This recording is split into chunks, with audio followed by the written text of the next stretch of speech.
어르신 말씀하셔가지고 얼마나 좋은지 우리 목사님이 참 말씀 좋으시다고 그러더라고요.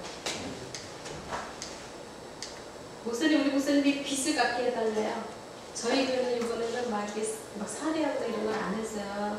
장비가 개척한다 무슨 돈이 있냐고 그러면서 목사님 말도 맞아. 다 드리고 나면 우리도 없잖아요. 그러니까 가서 자, 요거 끝내고 네. 시간이 많이 지나가지고 네. 자, 기독교 강요 2권 67페이지 세 번째, 그리스도의 공로의 원천인 하나님의 사랑의 성격을 말해줍니다. 죄로 말미암아 하나님께로부터 멀어져 있는 우리가 그리스도의 희생으로 말미암아 값없이 그렇다 힘을 얻어서 하나님의 진노를 가라앉히게 되었다고 칼빈은 말한다. 하나님의 사랑은 그리스도의 전적인 공로를 통해서 값없이 주어진 은혜이며 순종의 결과인 것이다. 그러니까 우리가 구원받는 것은, 우리가 제사받는 건 뭐예요?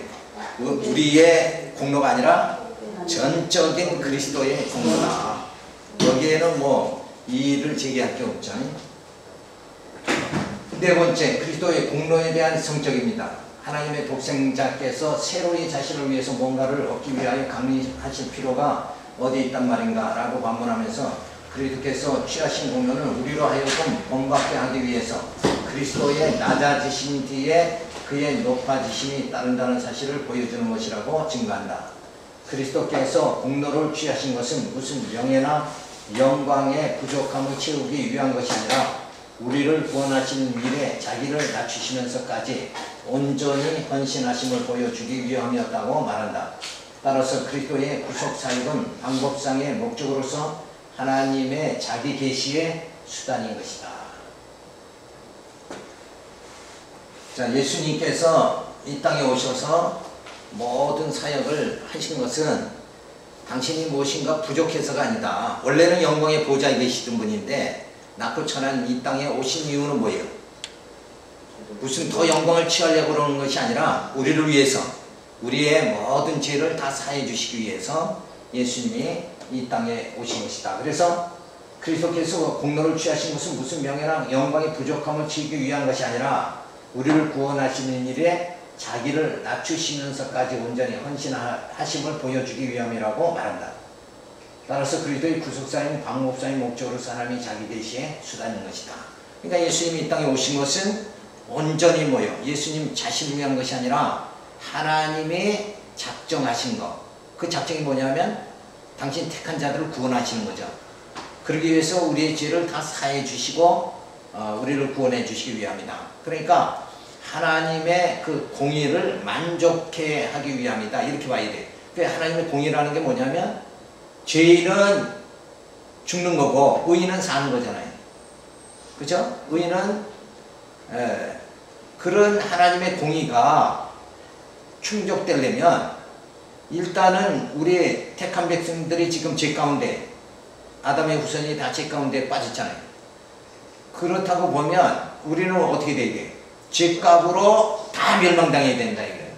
그러니까 하나님의 공의는 공의대로 유지가 되면서 우리를 구원하시기 위해서는 어떻게 해야 되는가? 예수님이 오셔서 우리의 죄를 대신 짊어지고 죽으심으로, 우리가 죽어야 되는데 누가? 예수님이 대신 죽으심으로 우리를 의롭다 해주시는 거예요. 그래서 우리는 뭐예요? 의롭다함 받았으니까 구원에 이를 수 있게 이렇게 하나님의 공의가 만족하도록, 충족하도록 그렇게 만드시는 작업이 뭔가? 그것이 예수님이 이 땅에 오신 것이다. 그래서 예수님이 이 땅에 오셔서 십자가에 죽으심은 하나님의 공의의 법을 충족하시는 거다. 그래서 그 방법 외에는 우리가 구원받을 수 있는 방법이 아무것도 없어요. 그러니까 나는 지금 죄인이니까, 그죠? 그러니까 죽어야 되는데 내가 구원받을 수 있는, 하나님이 우리를 구원할 수 있는 방법은 오직 뭐예요? 예수 그리스도밖에는 없는 것이다. 자, 그래서 다섯 번째, 그리스도의 사역의 본질을 말합니다. 하나님의 언약을 성취함으로써 1차적으로 그리스도이심을 증거하고 그리스도를 통해서 언약을 성취하시는 여호와의 존재를 계시하는 데 있는 것이다. 그러니까 예수님이 땅에 오신 것은 전체적으로 봤을 때는 뭐예요? 우리의 죄를 사해서 우리를 구원해 주시는 거죠. 직접적인 사역은 그건데, 그 우리를 구속해 주심으로 인해서 뭐예요? 하나님의 존재를 계시해 주는 거다. 그러니까 하나님의 영광을 결국은 드러내도록 하시는 사역이 바로 예수님이 이 땅에 중보 사역을 감당하신 거다. 이렇게 우리가 볼 수가 있어요. 그래서 그리스도의 공로는 하나님의 사랑으로 주어지는 거예요. 그래서 그 하나님의 사랑에 의해서 예수님은 중보자가 되신다. 그러니까 예수님이 아니면 누구도 우리의 죄를 감당해 줄 수가 없는 거예요. 하나님의 공의를 만족시킬 수가 없는 것이다.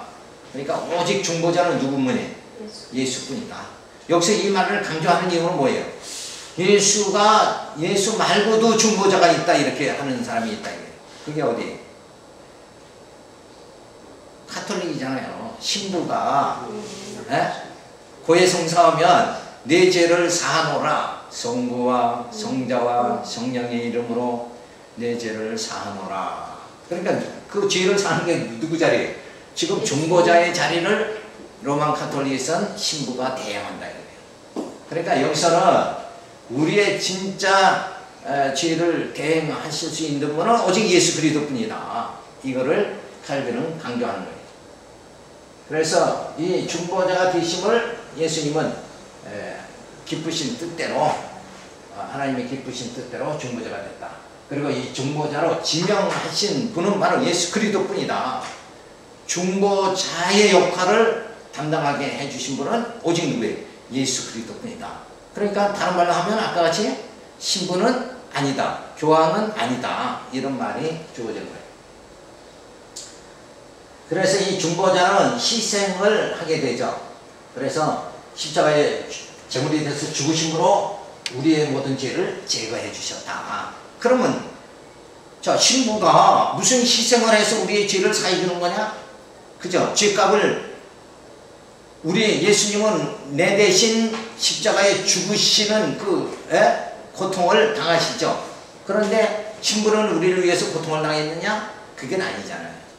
그런 면에서 봐도 그거는 말도 안 되는 주장이다 이렇게 봐야 됩니다. 그래서 이러한 중보의 사역을 통해서 결국은 뭐예요? 하나님의 사랑이 드러나게 되고 그리고 그 사실을 통해서 뭐예요? 여호와의 존재를 증거해 주는 거다. 그러니까 예수님의 오심으로 누구를 여호와 하나님께서 살아계신 분이라는 것을 우리가 깨닫게 되었습니다. 그래서 그저 뭐 나를 위해서 구속적인 측면으로만 성경을 전부 해석한다는 것은 조금 폭이 좁은 거다 이렇게 봐야 돼. 그러니까 그런 사건을 통해서 누구를 알게 하는 거야 원래는?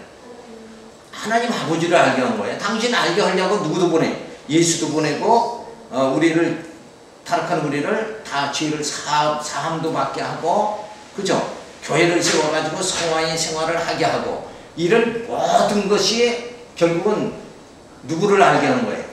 여호와 하나님을 알게 하는 거다. 근데 그런 모든 것이 우리를 택한 자를 위함이다 이러고 그냥 구속사적으로 끝나버리면 안 된다는 거예요. 그죠? 더 폭이 넓은 건 뭐예요? 그러므로 하나님을 알게 돼. 하나님의 살아계심을 우리가 인정할 수 있다. 이렇게 들어가야 돼요. 그래서 결국은 여호와의 존재를 깨닫게 하면서 그 여호와 하나님의 영광을 드러내게 그렇게 하신다. 따라서 그리스도의 구속 사역은 하나님의 자기 계시의 수단인 것이며 목적은 인간의 구속을 위한 것이 아니라 언약 성취하시는 여호와의 존재를 계시하는 거다. 그러니까 더 크게 봐야 된다 이게. 폭넓게. 저 위에 동네 얘기 같으면 뭐래? 통이 크게. 김정일이 그러죠. 통 큰 지도자가 누구냐? 김정일이다. 통 크게 봐야 된다 이거예요. 맨날 그저 인간을 위해서 하나님이 꼭 그 수발 들고 움직이는 것 같이 이렇게 생각하는 그런 쪽의 해석. 그게 이제 구속사적 해석이잖아요. 그런 쪽으로 보지 말고 하나님이 언약하시고 다 이루심으로 뭐예요? 당신의 존재, 여호와의 영광을 드러내는 거예요. 그래서 그 영광 속에 우리가 끝내는 들어가는 거죠. 하나님의 영광의 세계에 들어가서 우리가 산다 이거예요. 그래서 그런 포괄적인 거 크게 우리가 통 크게 해석을 좀 해야 된다. 그러므로 우리의 마음이 뭐예요? 더 넓어지고 그 하나님의 섭리를 깨닫게 되어지는 거죠. 그러니까 인간의 속성 자체가 탐욕이 있잖아요. 이권. 그러니까 그냥 인간을 위해서, 교회는 왜 있나? 우리를 위해서. 이렇게 모든 걸 우리를 위해서 이렇게 생각하지 말고 사실은 누구를 위해서? 하나님의 영광을 위해서다. 그러니까 칼빈은 종교개혁하면서 뭐라고 그랬어요? 오직 믿음, 그 다음에 오직 영광 그랬단 말이에요. 그죠? 하나님의 영광. 예. 이 얼마나 칼빈이 종교개혁을 하면서 엄청나게 정말 핵심을 뽑아냈는데도 불구하고 장로교회가 칼빈주의를 가졌다고 하면서도 뭐예요? 속이 좁다. 이게 아직도 여기에 머무르고 있어. 구속사에 머물러 있으면 안 된다. 칼빈이 말한 대로 뭐예요? 오직 영광, 하나님의 영광이다. 그러면 이 말씀이 딱 맞죠. 칼빈의 말에 의하면 오직 영광, 그죠? 오직 영광이다. 이런 폭넓은 우리가 생각을 해야 됩니다. 그래 마지막 결론적인 게 뭐냐면 인간의 자유의지와 하나님의 절대 주권, 이걸 논할 적에는 늘 이게 항시 인간 세계에서는 문제가 되는 거예요. 인간은 자기 뜻대로 살려고 하고 하나님은 뭐예요? 모든 만사 만물이 뭐예요? 하나님의 뜻대로 이루어진다. 그게 작정이고 그게 작정된 대로 예정하시고 예정한 대로 뭐예요? 선지자를 통해서 예언하게 하시고 예언한 대로 역사는 지금 다 진행된다.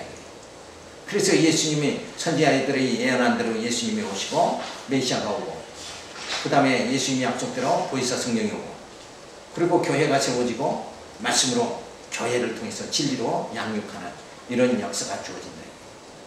자, 이런 걸 봤을 적에 참 하나님께서 모든 것은 하나님의 뭐예요? 절대 주권 하에 이루어지는 거다. 내 인생의 삶도 원래 주인 누구예요? 하나님이시다. 하나님이 내 인생을 이 땅에 태어나기도 하고, 그죠? 이 땅에서 많은 일도 하게 하고, 그리고 하나님 앞에 다시 돌아가게 그렇게 만드신다. 그러니까 자유의지 그러면 인간의 의지, 인간의 뜻, 내 뜻보다 하나님의 뜻이 우선해야 된다. 그러니까 전에도 얘기했지만은 예수를 믿는다 그러면 어디까지 돼야 되느냐? 그냥 교회 출석하니까 예수 믿는다. 이런 보이는 현상적인 게 아니라 진짜 예수님이 이 땅에 왕으로 오셨잖아요. 영원한 왕으로 오셨다. 그러니까 누구 뜻대로 살아야 돼? 주님 뜻대로 내가 살아가는 게 예수 믿는 거단 말이에요. 이 2단계가 들어가면 교회가 뭐예요?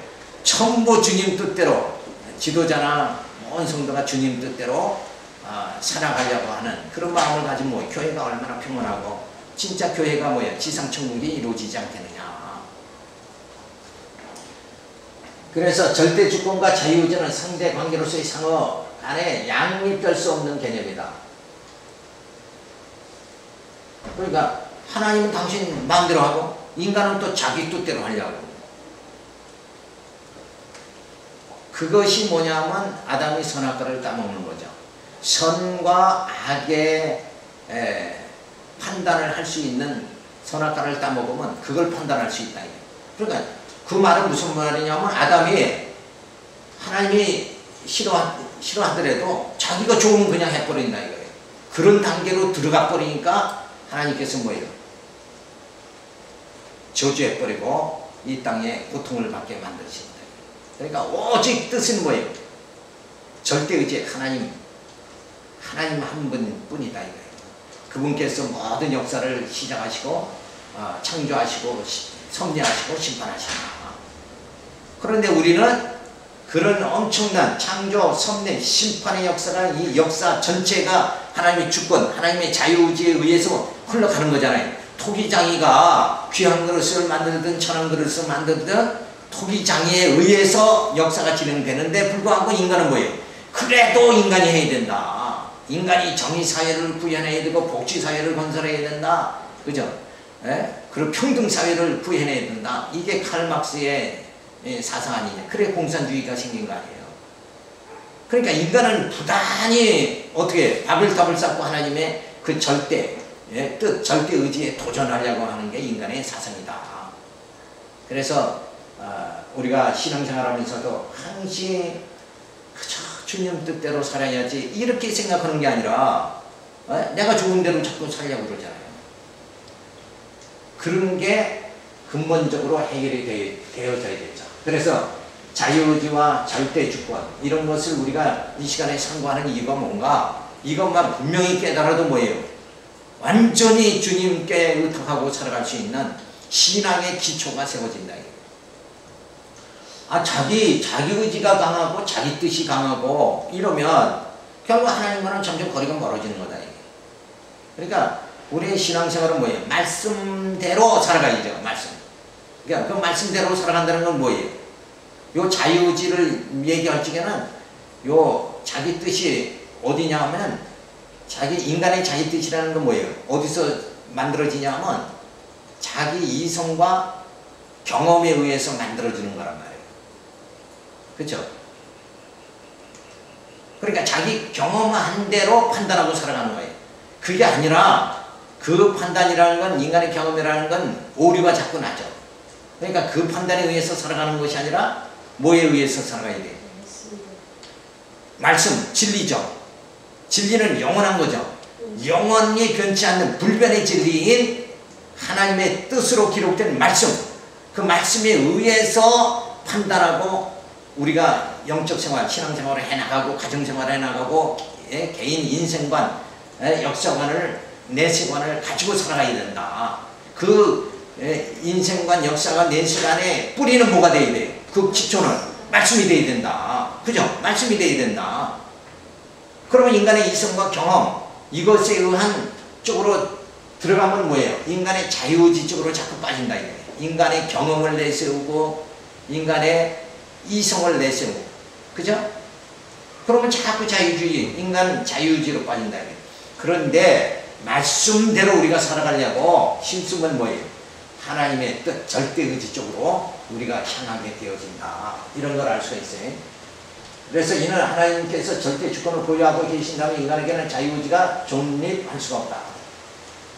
이 말은 뭐냐면 의지 자체라는 건 하나밖에 있을 수가 없어요. 그렇죠? 두 개가 있으면 이건 분쟁이 주어진다. 그러니까 하나님은 이렇게 하려고 하는데 사람은 또 이쪽으로 가려고 한다. 이러면은 이게 분열이 돼버리고 말이지 않아요. 그러니까 질서가 뭐예요? 파괴돼버리고 말이에요. 모든 질서가. 그래서 두 개의 의지, 두 개의 절대 의지는 있을 수가 없다. 그렇다고 보면 뭐예요? 조물주가 절대 의지고 이 피조물은 절대 의지를 소유할 수 없는 거다. 그러니까 토기장이가 절대 의지죠. 근데 질그릇이 토기장이한테 왜 날 이렇게 만들었습니까? 이렇게 한 걸 할 수가 없다. 왜냐? 토기장에는 상대 의지밖에 안 되는 거예요. 그러니까 상대 의지가 절대 의지를 도전할 수 없다. 그런데 야릇하게도 인간은 자꾸 하나님께 도전한다. 자유의지는 스스로 생각하며 선택하고 결정하는 의지로서 어떤 목적을 세우고 실행할 수 있다는 것을 뜻한다. 근데 이 자체를 할 수가 없는 거예요. 왜냐하면 내가 죄를 해결해봤다. 그런다면 자기 죄를 자기가 해결하냐? 못한다. 이거예요. 내가 사장이 돼야 되겠다. 그렇다고 이 세상에서 사장이 되느냐? 못한다. 내가 대통령이 되고 싶다 해서 대통령이 되느냐? 못 된다 이거예요. 그거는 자유의지가 없다는 거예요. 자기 뜻대로 할 수 있어야 자유의지가 있다. 근데 하나님은 뭐예요? 하나님은 당신 뜻대로 모든 것을 다 성취하신단 말이에요. 그러니까 하나님만이 절대의지자다. 인간은 절대의지자가 아니다. 그렇게 결론을 낼 수밖에 없죠. 그런데 인간은 할 수 있는 일보다 할 수 없는 일이 많다는 데 문제가 주어지는 거다. 그러니까 인간은 자유의지가 없다. 이렇게 보는 거예요. 근데 여기서도 자유의지 그러니까 내가 지금 이렇게 걸어갈 수 있는데 뭘 자유의지가 없다고 그러냐. 요런 차원을 얘기하면 안 돼. 이게 육적인 차원인데 이건 하나님의 이것도 자체도 사실은 뭐예요? 원인은 하나님 건강 주니까 걸어갈 수 있는 거예요. 그렇죠? 그렇다고 보면 그것도 하나님의 절대 의지에 속하는 거단 말이에요.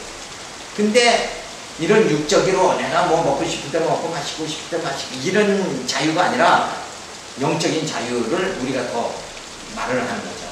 내가 의롭게 된다고 의롭게 착하게 살고 싶다고 착하게 살아지는 게 아니라 사람 근본은 다 나쁜 일을 하기 싫어하잖아요. 그러면 이 땅에 뭐 도덕론과 강도가 없어야 되잖아요. 근데 살다 보니까 강도가 되기도 하고, 예? 적도자가 되기도 한다. 그래서 그것을 뭐예요? 개인에게 예? 돌리지 않고, 그게 원래 사회 탓이다. 사회가 그렇게 도덕론을 만들고, 내가 나쁜 게 아니라 이 사회가 나쁘다. 이러고 이제 교도소에 있는 범죄자들은 또 그렇게 항변을 또 하죠. 그런데 그거는 이유가 될 수가 없잖아요. 그렇죠? 그래서 하나님만이 절대의지자다. 그러므로 인간에게는 자유의지가 없는 것이다. 따라서 하나님은 창조주시며 모든 것에 본질이시고 인간은 피조물이므로 본질에 생존한 종속적 관계이니 종속적 의지를 소유하고 있다. 그러니까 하나님의 절대의지 하에서의 의지, 하나님 안에, 주 안에서 평강, 이게 그 평강을 누리는 자유의지가 있는 거예요. 그러니까 우리가 인간에게 주어진 자유의지라는 것은 뭐예요? 항시 독립된 게 아니고 주 안에서, 하나님 안에서, 하나님 우리에게 건강 줘야 육체의 자유함을 누리는 거예요. 맨날 질병에 골골하지 않고, 그죠? 그러니까 어디까지나 힘의 근원은 하나님이시다. 그죠? 하나님이 건강을 주셔야 된다. 그래서 성경은 뭐라 해요? 그를 힘입어 살며 기도하느니라. 이런 말씀을 보더라도 인간에게는 뭐예요? 절대의지가 없고, 물론이고 자유의지가, 독립된 자유의지가 없다. 라는 것을 알 수가 있죠. 그러니까 인간은 상대적 의지다. 그러면 항시 우리는 이런 진리를 정립을 하면 이제 어떻게 살아가야 되는가? 주님 뜻대로만 살아가면 된다. 그렇죠? 주님이 나의 왕이시다. 예수님은 영원한 왕으로 오셨습니다. 다윗은 하나님의 마음에 합한 자다. 그런 이유가 뭐예요? 자신이 왕이지만 백성을 누구 뜻대로? 자기가 왕이니까 자기 뜻대로. 세상 사람은, 세상 왕은 자기 뜻대로 다 통치하잖아요. 그런데 다윗은 뭐예요? 자기가 왕이었지만 하나님의 뜻대로 백성을 통치했다. 거기서 하나님의 마음에 합한 자다. 어떤 분이 어제 전화가 왔는데, 그 경찰청 갔는데 어떤 목사님이 나와서 다윗이 하나님의 마음에 합한 것은 아들 솔로몬에게 내가 성전을 지으려고 그랬는데 못 쳤으니까 네가 져라. 건축해라.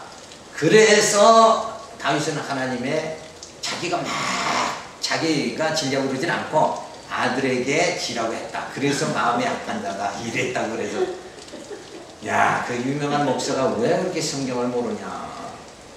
그러니까 성경을 잘하고 못하는 거는 뭐예요?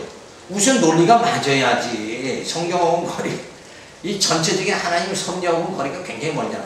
하나님이 다윗이 다윗이 세우든 누가 세우든 그게 뭐가 문제냐 이거예요. 그러니까 다윗의 마음에 합한 자라는 것은 하나님의 뜻대로 살았다. 우리도 어떻게 해요? 성령에 충만해가지고 내 뜻대로 살지 않고 하나님의 뜻대로 살아가면 뭐예요? 주님 뜻대로 살아가면 하나님께서 뭐예요? 우리를 마음에 합한 자다 이렇게 하실 거 아니냐 이거예요. 그러니까 다윗만 하나님 마음에 합한 자가 아니라 우리 모두가 다 하나님의 마음에 합한 자가 되어진다. 그렇게 되려면 뭐예요? 주님 뜻대로 살아가야 된다 이거예요. 자기 뜻대로 살아가면 하나님이 이 귀심한 놈아 이러지 뭔 마음에 합한 자라고 할 수가 있느냐. 그러니까 요 의지, 뜻이라는 거 이게 굉장히 중요하다. 그러니까 내가 어떤 의지를 가지고 살아가느냐, 내 인생관이 어떤 의지가 기초가 되느냐, 이런 게 중요하잖아요. 그 다음에 두 번째, 생활의 규범과 계시 방편으로서의 율법을 말합니다. 그러니까 하나님이 율법을 주신 것 생활의 규범이냐, 이런 거를 심각하게 생각해야 된다. 자, 그리스도께서 율법을 완성하셨으니 폐하여져야 한다는 폐기론자와 그리스도가 율법을 완전케 하셨으니 율법을 적극적으로 지켜야 한다는 옹호한 자들이 있다. 자, 이렇게 보는데, 자, 여기서 율법을 완전케 하셨다. 그러니까 율법은 여전히 우리가 지켜야 된다. 요런 사상이 있단 말이에요. 그렇죠? 근데 여기서의 예수님이 율법을 완전케 하셨다는 것은 더 이상 뭐예요? 율법이 필요가 없게 되어졌다. 율법의 효능이 마침이 되어졌다. 이런 뜻으로 말하는 거예요. 이 해석을 잘해야 된다. 그 말은 뭐냐 하면 이웃의 물건을 도둑질하지 말라, 간음하지 말라 했잖아요. 근데 예수님이 오셔서 뭐예요? 우리 마음속에 있는 탐욕과 음욕을 소멸시켜 주시잖아요. 말씀이 임하면 소멸되잖아요. 형제, 그리고 뭐가 나와요? 형제 사랑이 나온다. 형제 것을 도둑질하는 게 아니라 형제를 오히려 구제하고 도와주는 마음이 나온다. 그러니까 율법에서 명하는 간음하지 말라, 도둑질하지 말라는 말 자체는 뭐예요? 이제는 아무 소용이 없게 됐다는 거예요. 그러니까 율법을 더 완전하게 했다. 이런 말은 율법 자체를 다 예수님이 성취해가지고 우리는 더 이상 거기에 그걸 지키려고 할 필요가 없다. 왜? 도둑질 하지 말아야 되겠다. 그렇게 할 필요가 없죠. 왜? 우리 마음속에 탐욕 자체가 없어져 버렸으니까. 탐욕이 있을 때만이 뭐예요? 도둑질 하지 말아야 되겠다. 이런 마음을 가지고 살아야 되는데, 탐욕이 없어졌는데 무슨 도둑질을 해? 탐욕이 아니라 우리 마음속에, 탐욕과 시기는 뭐예요? 육신의 소욕이죠. 근데 육신의 소욕이 우리 마음속에 있는 게 아니라 아예 그건 소멸돼 버리고 뭐가 있어요? 성령의 소욕이 우리 마음을 사로잡고 있잖아요. 그러니까 율법 자체가 이건 다 예수님이 완성해 버렸기 때문에 우리는 율법과는 뭐예요? 상관없는 자가 되어졌다. 그래서 우리는 그 율법에서 자유함을, 죄의식에서 자유함을 받게 되어졌다. 그러니까 내가 지금 형제를 정말 형제의 것을 탐하고 도둑질 않게 하시려면 어떻게 해야 돼요? 하나님의 성령이 내 안에 충만하면 도둑질과 탐욕 이런 건 다 끝나버리고 만다 이거예요. 그건 거론할 필요 자체도 없다. 그것이 성경에서 율법을 완전케 했다는 예수님의 말씀인데, 이걸 예수님이 율법을 완전하게 했으니까 율법을 더 적극적으로 지켜야 된다. 요런 쪽으로 나가니까 뭐예요? 이 해석 자체가 어떻게 된 거예요? 완전히 빗나가 버린 거죠. 에? 화살을 쐈는데 관역을 빗나가 버린 거란 말이에요. 아까 말한 대로 예수님은 하나님이 다윗을 마음에 합한 자다 그러는데, 그거는 진짜 그 하나님 뜻대로 백성을 통치했다. 이쪽으로 의지관계, 뜻관계로 해석해야 되는데, 성전을 건축하는 걸 아들한테 남겨줬다. 그거 가지고 한 게 아니잖아. 예수님이 성전 다 헐어버리고 사흘 만에 다시 짓겠다 했는데, 그죠? 그러니까 포인트가 이미 빗나가 버린 거라 이거야. 그죠? 여기도 마찬가지예요. 율법을 완성했다니까 율법을 더 견고하게 지켜야 된다. 이쪽으로 가는 거예요. 그러니까 교회 생활에 빗나가 버리는 거예요. 어떻게 되냐면 율법을 완전케 했으니까 율법을 지켜야 된다. 그러면 교회의 가르침은 어디로 나가요? 율법을 더 가르치는 쪽으로 나간다 이게. 근데 율법 앞에 가면 점점 죄인 되는 거잖아요. 정죄 안 받잖아요. 그러면 율법 완전케 하셨다 그러면 어떻게 가르쳐야 돼요? 말씀을 열심히 가르쳐가지고 그 마음속에 그리스도의 사랑, 하나님의 사랑이 그 마음속에, 성도의 마음속에 들어가도록 가르친다 이거예요. 그러면은 율법은 뭐예요? 자연적으로 그냥 다 해결돼 버리고 만다 이거예요. 그러니까 교육의 초점이 벌써 이걸 완전케 했다고 해서 율법을 더 지켜야 된다 쪽으로 나가버리면 교회 교육이 전부 율법주의로 빠지는 거고, 그게 아니라 예수님이 율법을 완전케 하셨다는 것은 그건 율법을 예수님이 다 성취하셨기 때문에 필요 없게 됐다. 그래서 우리는 형제 걸 탐하는 것이 아니라 형제에게 오히려 형제의 짐을 사랑하고 형제의 짐을 져주는 쪽으로 우리가 되어진다. 이렇게 되면 말씀을 깨닫게 하면은 모든 게 다 해결이 되어버린다. 그러니까 말씀을 깨닫는 쪽으로 교육이 나가버린다. 그러니까 교회라는 게 요 말씀 해석에 따라서 엄청난 결과가 나타나게 되어지는 거예요. 그러니까 지도자가 지금 어느 쪽으로 딱 섰느냐, 목회를 율법적인 목회에 관해서 섰느냐, 아니면 복음관에서 철저하게 복음관에서 말씀을 깨달아서 정말 뭐가 이래야 되나 그랬어요. 신의 성품, 하나님의 형상을 이루면 율법은 네가 뭐 율법 뭐 형제 뭐 도둑질하지 말라 가늠하지 말라 요거는 뭐라 그랬어요? 아주 유치한 거죠. 그래서 사도 바울은 율법을 뭐라 그랬어요? 초등학문이다 그랬어요. 죄에 안 빠지게 분명히 하긴 해요. 그렇죠? 도둑질하지 말라 그러니까 죄에 안 빠지는데 그건 아주 초등학문이란 말이에요. 어렸을 때 그렇게 가르치는 거지. 이제 말씀에 성숙해서 그리스도의 사랑, 하나님의 사랑, 나 같은 죄인을 살려주신 그 하나님의 사랑이 너무나도 감사하면 그냥 형제 사랑이 나와버린다. 그럼 형제 사랑하는데 뭔 도둑질을 해. 그죠? 할 수가 없죠. 이게 엄청난 차이가 된다. 그러니까 이런 말씀을 정확하게 깨달아가지고 목회에 들어가야 그 다음에 목회의 흐름 자체가 벌써 다 달라져 버린다. 그런데 여전히 이쪽으로 생각하면 이게 뭐 목회 자체가 또 이상하게 된다. 그래서 목사님 말씀을 배우니까요. 기도 자체가요. 주저리 할 게 없어요. 그냥 합당하게 해달라고 그러고 말씀에 의해서 말씀 내 안에 들어서 사각 운동을 입고 움직여서 저를 평안을 유지하게 해주시고 이렇게 간단하게 되지 어쩌고저쩌고 해주시고 저거 해주시고 이런 게 필요가 없어요. 그렇게 돼요. 그래서 기도 자체는 네. 원래 왜 예수님도 기도하셨잖아요. 근데 예수님의 기도는 아버지의 뜻이 이루어지기를 원합니다. 네. 기도의 자체는 하나님이 세상을 이렇게 작정하고 예정하고 다 계획했잖아요. 나를 이 땅에 태어나기도 하고 또 예수 믿기도 하고 이런 모든 뜻이 하나님의 선하신 뜻이 그대로 이루어지기를 원합니다. 그렇죠? 예수님이 이 땅에 오셨다가 다시 오신다고 했잖아요.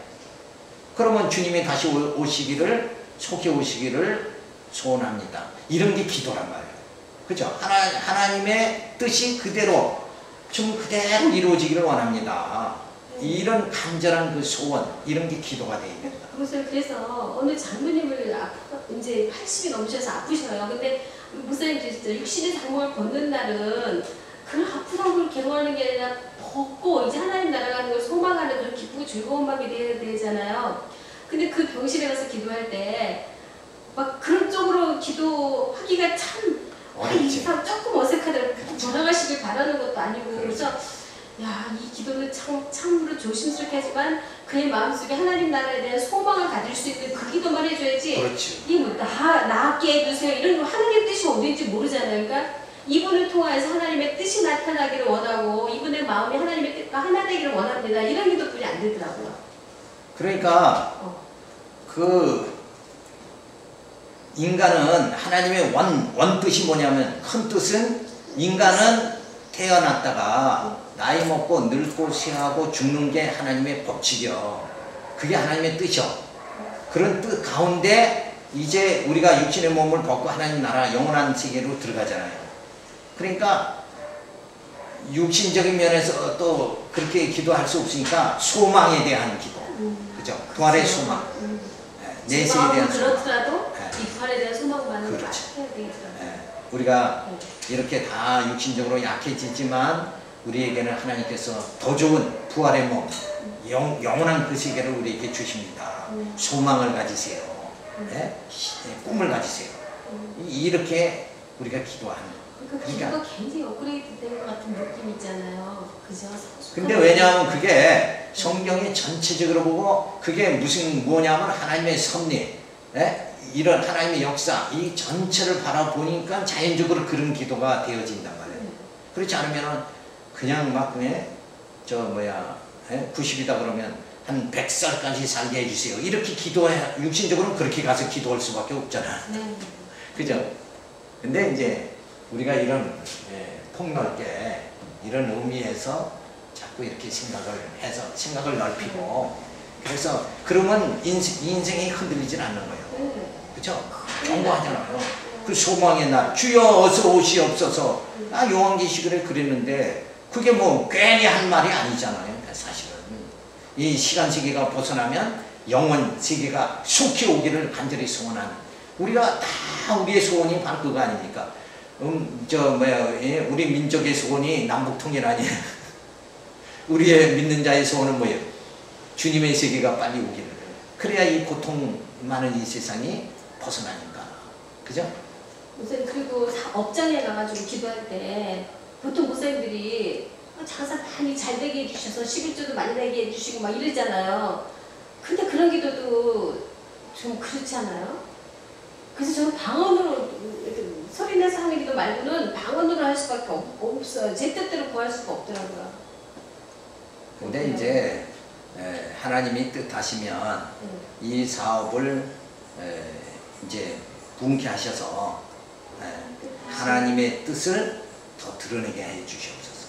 하나님이 이 사업을 통해서 하나님 더 영광 받으실 수 있도록 이렇게 해 주시기를 원합니다. 그쪽 방향으로 기도해요. 뭐 11조 많이 되게 이런 거 틀린 거. 그렇죠.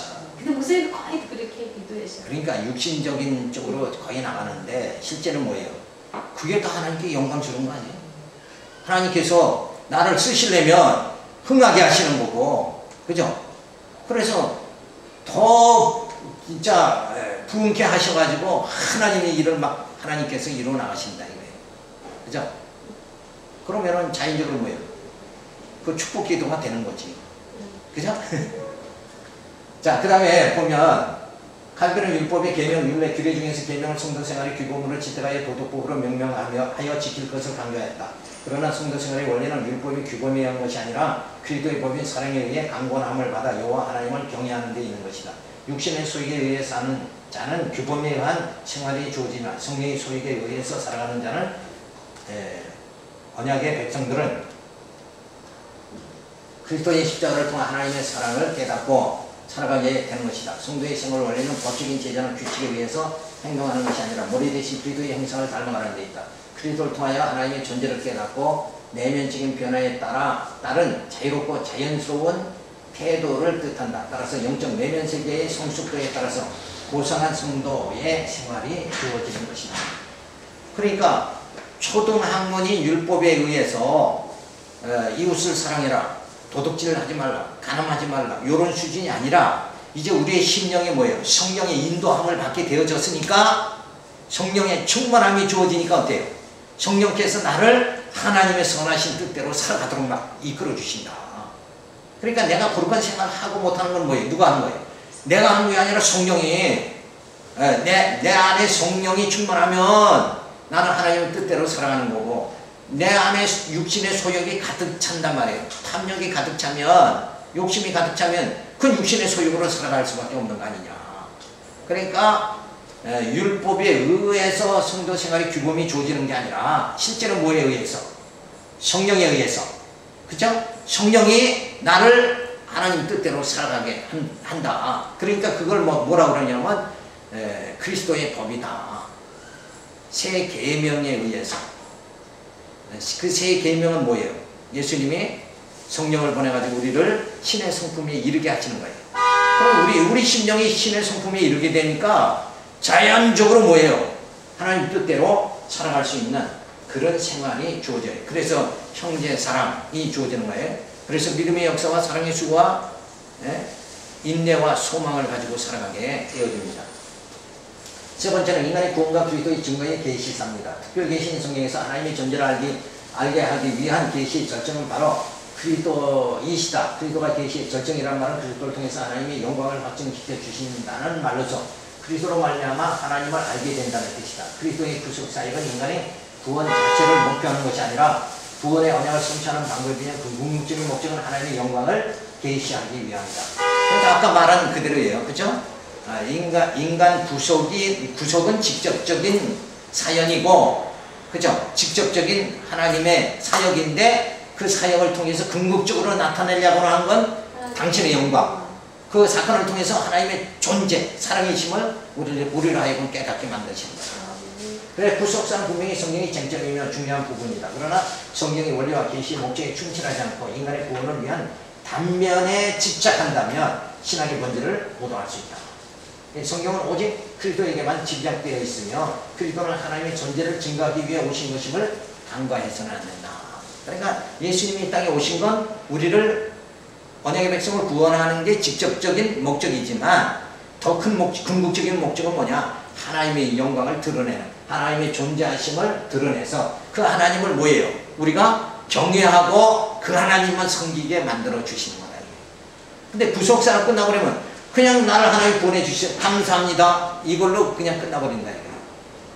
그러니까 하나님에 대한 뭐예요? 찬양과 영광 이것이 덜 나타난다. 그죠? 그러니까 그런 면에서 조금 이렇게 범죄를 높여야 된다.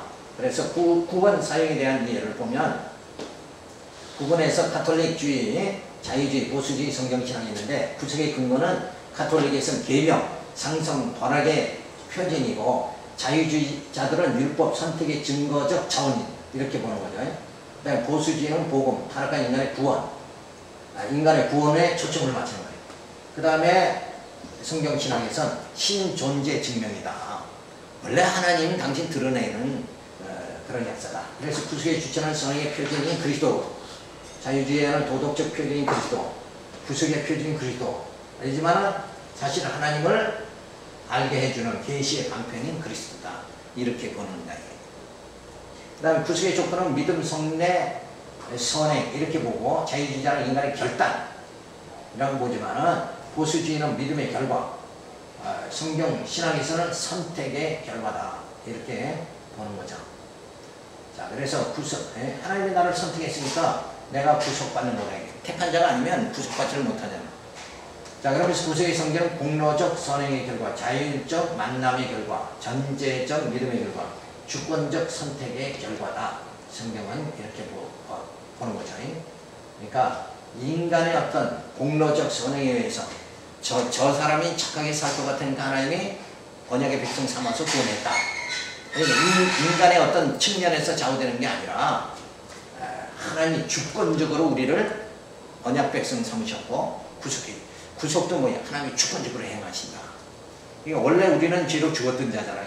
살려주시는 건 하나님의 주권이다. 이렇게 봐야 됩니다. 구속의 대상은 개인과 사회구원, 사회구원, 개인구원. 개인구원이죠. 성경. 구속의 목적은 교황의 절대 체제 확립이고 자유주의자는 사회 정의 구현, 그리고 보수주의는 하나님 나라, 그리고 하나님 영광을 계시하는 나라. 마지막으로 구속의 결과는 교권적 권위주의를 말하죠. 그래서 교회가 다 교회 안에만 돈이 있다. 뭐 이런 식으로 자꾸 그 교회의 권위를 높이고 그리고 이제 막 지배하고 이런 관계로 들어가는 거예요. 그 다음에 자유주의자는 사회적 이상주의입니다. 그래서 하나님이 택한 자를 구원하신 건 이 사회를 구원하기 위함이다. 자, 그러면서 보수주의는 보상적 기복주의예요. 하나님이 복 주시는 거다. 뭐 이런 식으로. 근데 성경에서 보면 계시적 신분주의입니다. 그러니까 하나님 당신을 드러내시는 모든 그 과정에서 구속이 주어지는 거다. 그러니까 죄로 죽었던 자가 하나님을 알지 못하잖아요. 그러니까 살려가지고 하나님을 알게 만들고 하나님을 섬기고 찬양하게 만든다. 거기에 중점을 둬서 이렇게 살펴봐요. 그래서 용어를 잘 이렇게 살펴보면서 여기까지 우리가 살펴보면서 기독교 강의 2권을 마칩니다. 5분 쉬었다가